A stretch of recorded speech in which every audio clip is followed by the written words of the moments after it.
next question for you is, have you always been a Star Wars fan, or have you become a Star Wars fan since being in The Mandalorian? I have always been, I would say, like an entry-level Star Wars fan. Mhm. When I was a kid, I was born like in the midst of the three movies coming out. So Yeah.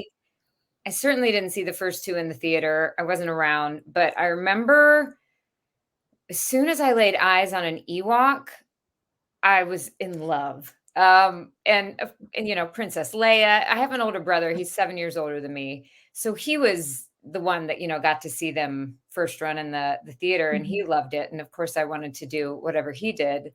So it was like part of the fabric of my childhood, and I had like I said, an entry level knowledge. But once I Mhm. got cast, I realized how much I did not know, and I have now become a much bigger fan. Mhm. And of the fandom, because people are so knowledgeable and have so much incredible imagination. And the fact that this series of movies and shows and books has been a jumping off point for so much creativity is just such a Mhm. wonderful thing to be a part of. Oh, wow. I mean, that sounds like you've come on like a whole journey with it all, you know. Yeah. And I think what I would so love to know is, obviously this character um wears a helmet throughout, right? Yes. You never take your helmet off. Never. As an actor, how is that? Like, did you have to adapt in a different way, or was it very much like voice acting? Like, what was that kind of, what was different about not having your face shown on screen with this role? It's very different from voice acting in that, I mean, one of the things I love about voice acting is when you're in the booth, you can do whatever you want. You can move however you want. You can try to get the lines out, and it doesn't matter because what matters is the vocal performance. Mhm. But for this, my body very much matters. And if Yeah. anything, I think people are more aware of the physicality of the people who wear helmets, the Mandalorians, because they can't take facial cues. So I had done mask work in grad school for the stage, which is also sort of different, simply because when you're on stage, the audience can see your entire body. So you're Mhm. able to communicate with them continually. But for something that's being filmed, you don't know when the camera's going to cut to you. So you have to make sure you're communicating what you want to communicate at the right moments. And Mm. it was this wonderful playground when we first started shooting. I had done some work on my own to kind of feel my way into how she would move and make some decisions. And I tried to sort of look in the mirror and test some things out, but I'm no good at judging myself. And so um, the first few episodes that we shot, we were shooting 1 and 3 at the same time. So Deborah Chow and Dave Filoni, who were directing, were just a wonderful sounding board to let us know what worked, what translated, what didn't. And I will say it is challenging for me in that she is a lot more still than I am. But in that sense, it's also so delicious to live in her space because she calms me and she grounds me. And so I did it did pretty much every time though during season one. It felt a little awkward because I was just sort of self-conscious and I was wondering if it was working. And when I got to see the season, it Mm. gave me a lot more confidence. And I realized then when I went back to do the episode of the Book of Boba Fett, I could slip into her with a lot more confidence and a lot less self consciousness about whether or not it was Mm. reading because I sort of just felt and could trust it. But I Yeah. love living in her space. It sounds beautiful, to be honest with you. If you're saying you felt so grounded and Yeah. like, it sounds like you felt like it sounds like she's quite a present character in your opinion.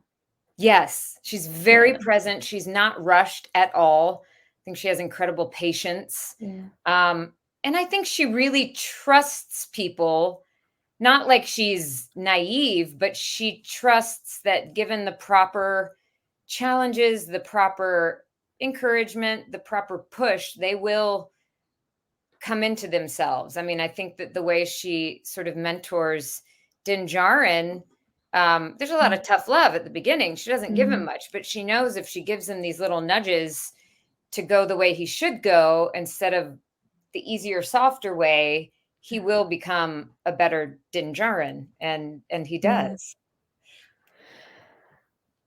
I'm curious now to find out what was your research process like?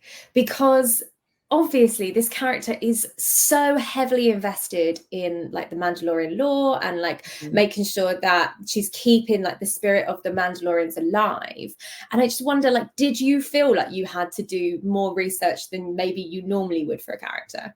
Yes, because oh my gosh, there's just so much material to draw from. The good news, though, the godsend is that we had Dave Filoni on set, and he is a walking encyclopedia of Star Wars knowledge.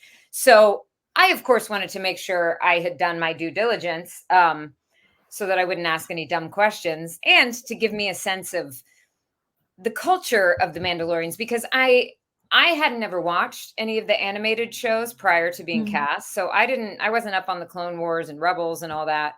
And there's just so much intricate history. And one of the things I love about creating a character is when you do have someone who's grounded in a very specific place and time, and there are rules for that society that then they give you great clues as to how this particular person feels and acts, and whether they agree with the rules of that society or not. There's a framework that they're going to be reacting to constantly.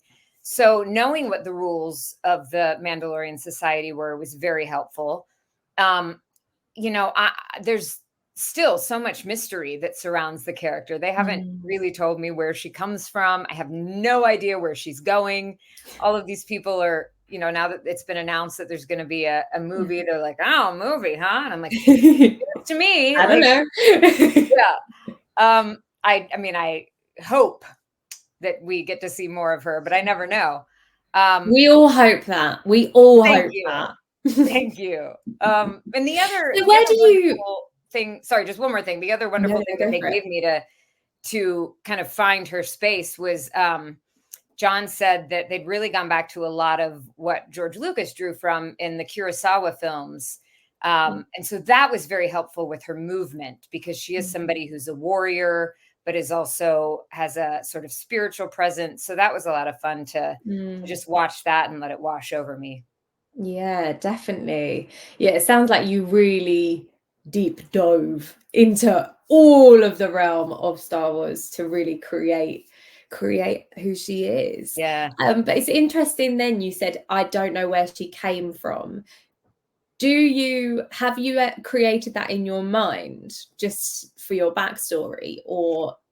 Loosely, yeah. I'm not the kind of actor usually who needs like a super detailed character backstory, and even less so for her, because I feel like she's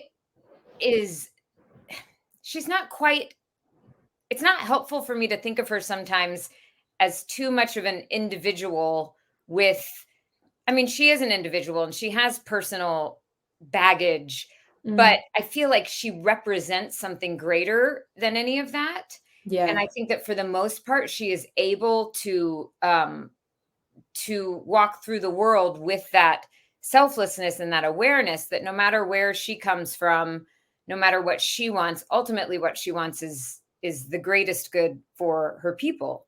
Yeah. And so, yeah, more than any other character I've played, it's more kind of the personal things, I guess, that I link to don't necessarily all fit together. It's sort of, I go scene, well, certainly in season 1, I went scene by scene with her because there weren't that many scenes. And then season 3 was a challenge because all of a sudden there was so much of her compared to what we'd seen. Yeah. And I wanted to be careful because I feel like she is a character that we enjoy more if we don't know too much. And if there's a constant, what's her angle? What's she going for? Or as some people thought in season 3, is she evil? which I don't think she is, but there's Dun, a dun, lot of theories about that. dun. Yeah.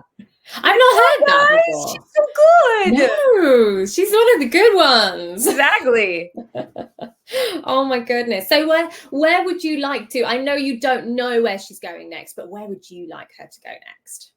Well, I mean, we got a lot of work to do on Mandalore. And I feel like Girlfriend is making a lot of armor for a lot of Mandalorians. And I think it would be fun to see her with an apprentice.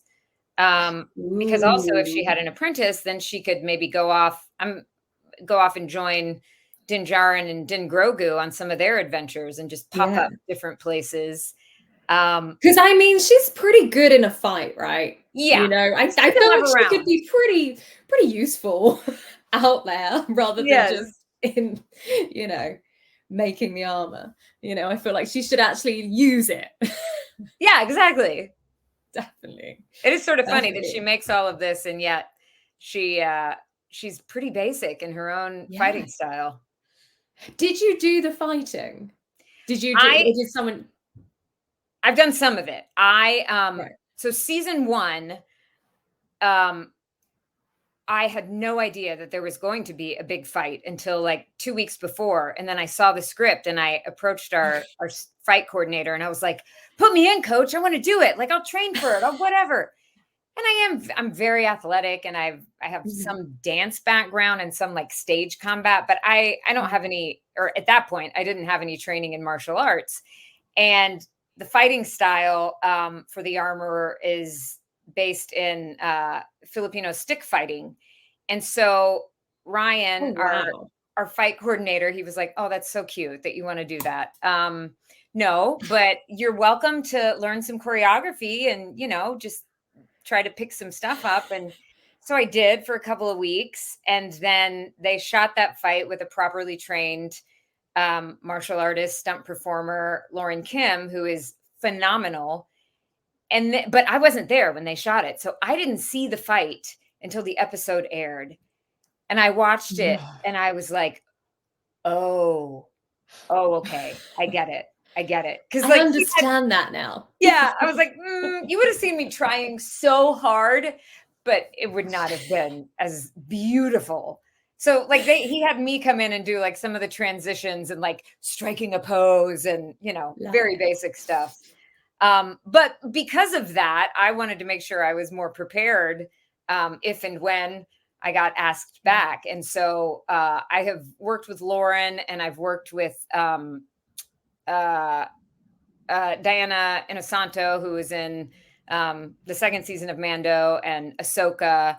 And I've worked with Lateef Crowder, who's Mando's main stunt double. And they've all been so generous and just helped me to pick up the foundation of this fighting so that I can do more. So then in the book of Boba Fett, I did learn the sequence with the Darksaber, that training. And I learned as much as I could for season 3, but sometimes they won't let us do a fight because if something happens to us, then they're out of luck. Yeah. Well, that's it. They really have to protect you. You know, we can't have you going anywhere because we got to see you in the film. Thank you. I hope so. And, you know, even if I don't get to do the fights, I love learning them because it's just part of the language of her movement. So it helps me understand the character better, to understand how she fights and to have input sometimes on what she might do. Yeah, definitely. Do you get to have a lot of input into how the character is and kind of not necessarily what she does, but the way in which she is? Do you get to have that input? Yes. John and Dave are so wonderfully trusting. It's a beautiful, beautiful collaboration on that show. And I'm just so grateful to them for that because they're brilliant. They come up with such wonderful writing and their instincts are right. But if there's something happening that makes one of us go, you know, I think could we try this way? This might go this other way. They're so open to discussion. They want to make sure that it feels right to us because they do trust us, who have been playing these characters for a while now. And sometimes we will shoot multiple versions of a scene because they feel like it could go a few different ways. And especially with the characters who are wearing helmets, they can change the dialogue whenever they want because you don't have to worry about lip Ah. syncing. So Mhm. I love watching it when it airs because I don't necessarily know which version of the story they've chosen. And so I do have to be careful. When season 3 was airing, I was doing a lot of conventions. So I would have to make sure that I watched that week's episode before that weekend's convention so that I didn't talk Oh. about something that hadn't happened or, spill the beans on something that should have happened or was going to happen in the next episode. But yes, it's Yeah. wonderful Oh my collaboration. gosh. I guess that kind of forces you though to like watch it and like be Yeah, up to to date stay up with to the date. rest of the story as well. Yes. But it sounds lovely though that you're able to have that collaboration because you don't always get that on Yeah. film or on a creative endeavor. So it's nice that you were able to put your stamp, so to speak, on the Mhm. character. So I love the accent, obviously. Thank Being you. a Brit, I bloody love it. Thanks. Were you inspired by anyone in particular for that, or do you just have like a natural flair for accents, or did you have like a voice coach or anything?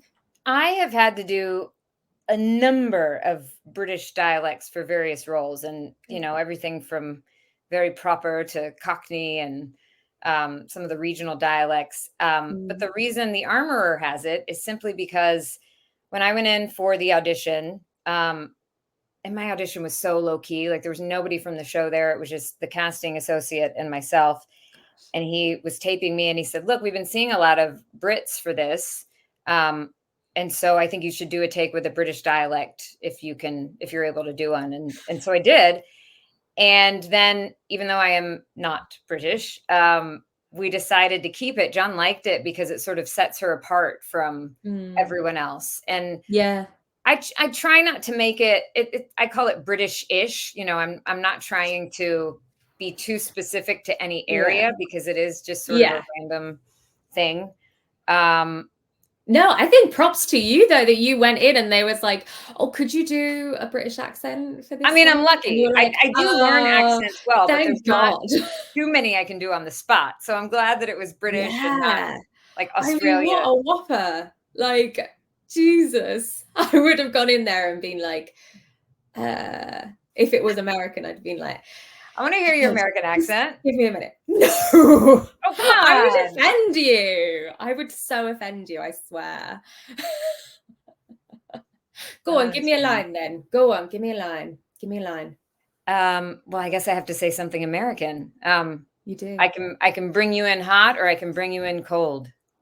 I can bring you in hot or I can bring you in cold. It's pretty good. Yeah. Okay? Yeah. Ish. I can bring you I in mean, I know hot. that like American is so vague and general. No, I mean, do you know what bothers me though, actually? Huh. Is when I get like audition, like casting calls, and it says general American. And I'm like, what is general American? Yeah. You've got your California, you've got your Southern, you've got your New York. I'm like, there's so many accents. Like, what is general American? So I'm probably sure you see general British, maybe. I don't know. I Yeah. see general American, and I'm like, Lots of I don't some of the understand what that is. voiceover cues that they give. I'm like, what? They're like I Eastern know. European, which is a lot of Okay, countries. let's be specific here then. Yeah. Oh my goodness. Oh well, I'm glad I didn't butcher it too much. No, it was wonderful. So tell me more about these conventions then, because I know you're a fan of going to the conventions. What is your favorite part about it? Why do you love going to them? Oh my goodness.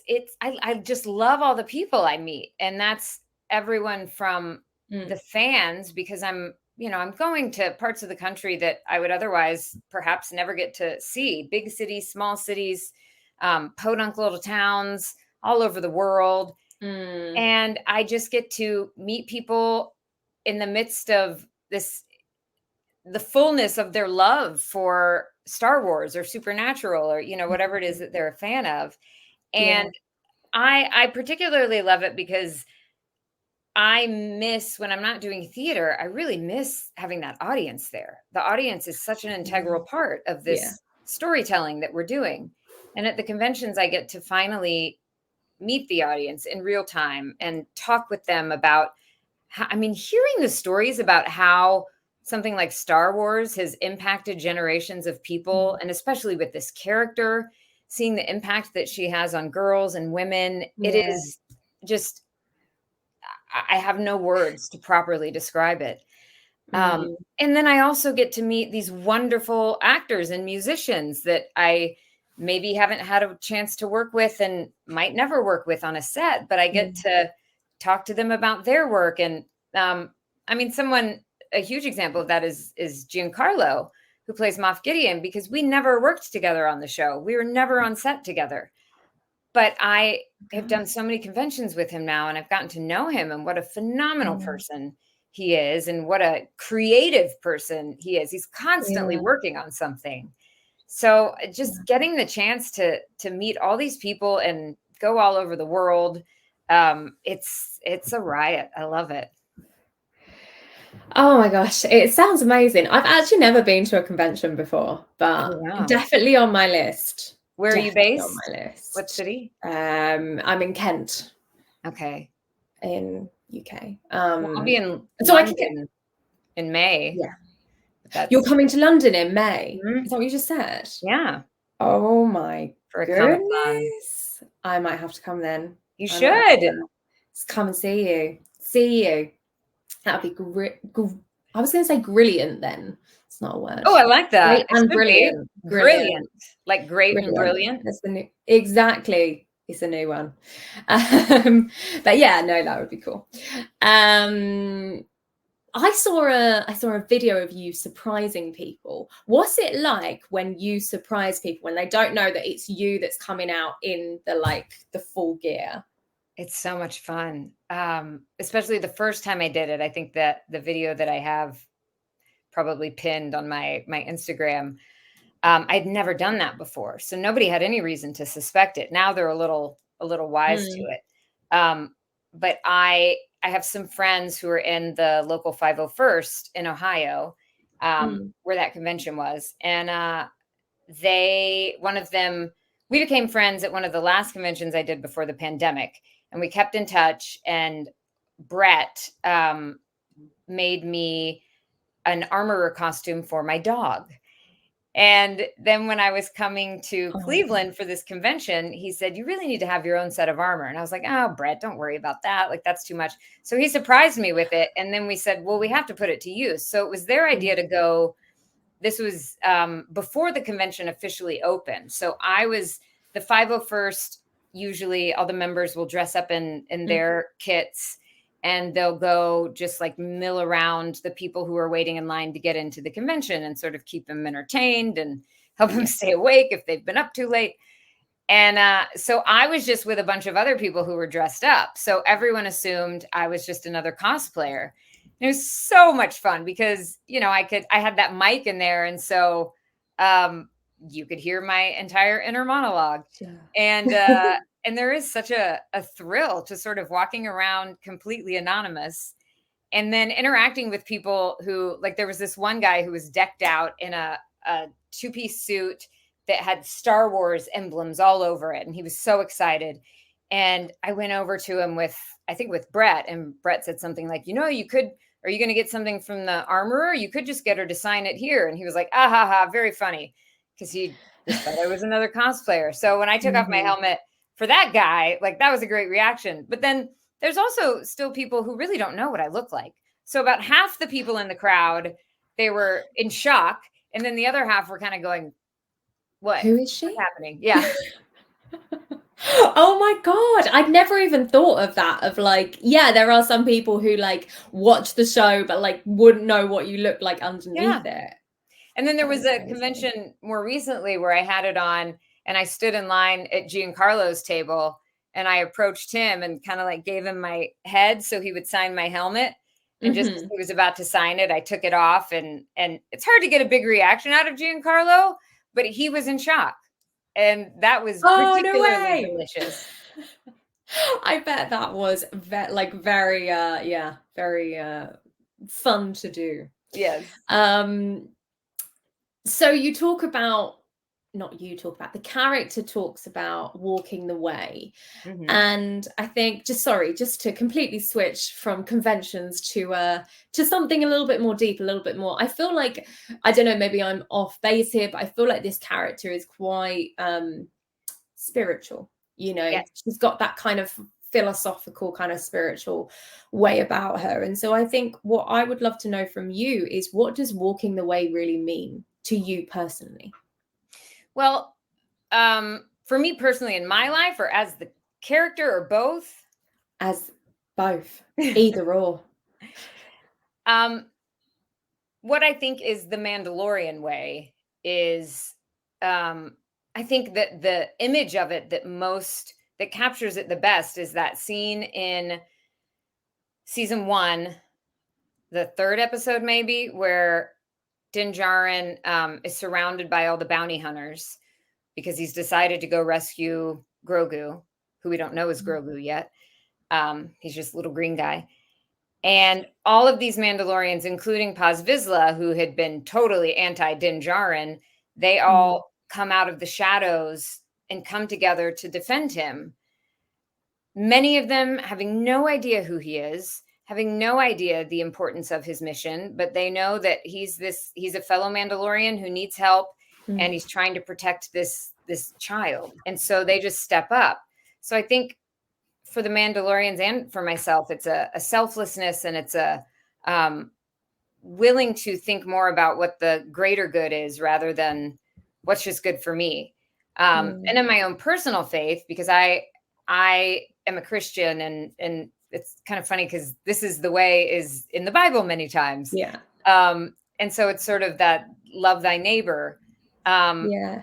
but I've also been thinking a lot more about it because I've started doing something called This is the Way Wednesdays, where I post about people who are walking the way. And I think that something Oh, else that cool. strikes me is it's also a willingness to step outside of your comfort zone and to try something um, that challenges you, even though you might look foolish. I mean, I think that's something also that Mandalorians do. Mm, So I think it's different for everybody, but it really is sort of like a shedding of ego and shedding of like trying to look good and thinking more, sacrificing that for what's going to be better for other people and probably therefore for yourself, because yeah.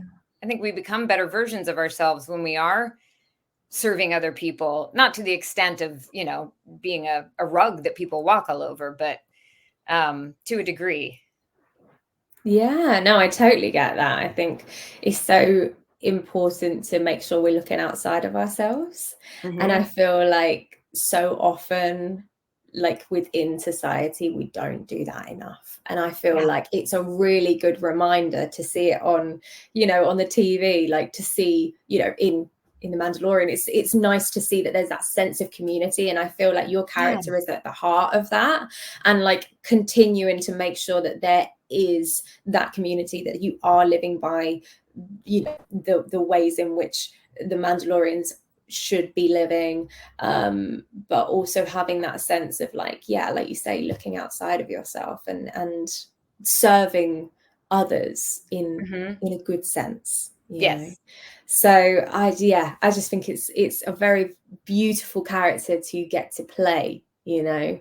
um and I think, I mean, this brings me on to my last question, really, which is, what is one thing that the armorer stands for that you wish more people would stand for in life in general? Oh, wow. That's a good question. I love that. Um, I think it's her faith in the greater good, faith that like giving people the benefit of the doubt. Mhm. Mhm. And I think also encompassed in that is because she has faith in other people, in things working out for the best, she's willing to listen even when she doesn't agree. I love so much that she and Bo, who so many people thought were going to just have a knockdown, drag out fight in season 3, that they're the two that came together and said, maybe we could try doing this a different way. And I think she was only able to do that because she had faith in what was inside of Bo rather than just, how she displayed being a Mandalorian externally. So, and I love that the show does things like that. I think that we pick up so much from the stories we watch, and sometimes they're a reflection of the culture, and sometimes they're sort of a beacon to the culture to say, come this way a little bit more. And I think that faith in the people around her and in a willingness to listen is something that we all could use a lot more of. Definitely. I love that. I think we definitely all need to be walking the way a little bit more. So just before we go, I would love to do some quick fire questions with you. Okay. Are you okay to do that? Okay, right. They're not too scary, don't worry. Okay, right. First question. Yay or nay, the armorer dying in a blaze of glory? Oh, yay. Sunrise or sunset? These days, sunrise. I love cats them or both. dogs? Dogs, hardcore. That was like solid. Yeah. Dogs all the way. Don't have to think about it. Video game voice work or animated voice work? Animated voice work. Favorite sci-fi or Star Wars planet? Oh, Mandalore. I mean, obvs. I mean, I'd be very upset if you said anything else. Tea or coffee? Coffee, although I'm not supposed to be drinking as much of it, not because of the caffeine, but apparently I'm allergic to an extent to coffee. So I'm trying to enjoy tea. I'm so sorry for you. Yeah. I feel horrendous because coffee is like life, isn't it? And the flavor is so, you can't get that anywhere else. You know it. No, tea. I mean, I like a tea, but it's not the same. It's not the same. Okay, holiday or no thanks, I'll stay. So abroad or a staycation? Abroad. And finally, which karaoke song would you pick? I Want It That Way by the Backstreet Boys, I Will Survive by Gloria Gaynor, or Sweet Child of Mine, Guns N' Roses. Oh, Sweet Child of Mine. Solid. Yes. Thank you so much for joining us today. It was an absolute privilege to talk to you. Is there anything else you'd like to share with us before you go? I would love it if people would go to my Instagram and suggest people to highlight for This Is the Way Wednesday. Okay, amazing. Well, listeners out there, you heard her. Go and get people walking the way. Go and submit, guys. Yes. Thank you so much, Emily. Thank you. Wonderful to talk with you.